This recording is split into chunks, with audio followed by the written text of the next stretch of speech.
Okay, this is Dr. Michael Pierce. We're talking about the deeper brain now.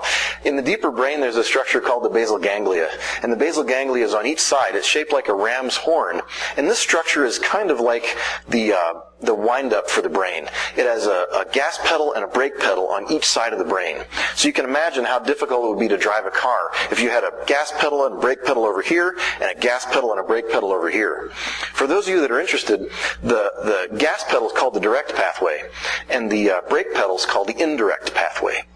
These are the things that cause this hemisphere to either fire more or to fire less. And some kids, as you can imagine, have more activation of the activation pathway or of the inhibition pathway, the direct or the indirect pathway. And of course, they can have differences side to side. One hemisphere can be cranked up very high, and the other hemisphere can be very suppressed. When we work with children, we have to do things that calm down the basal ganglia.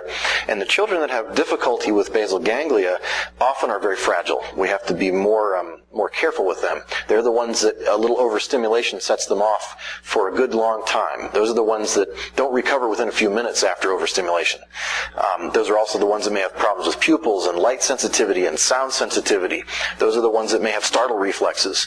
Those are the ones that may have difficulty with temper tantrums and emotions. And the limbic system, which is the seat of emotions, and highly related to the basal ganglia.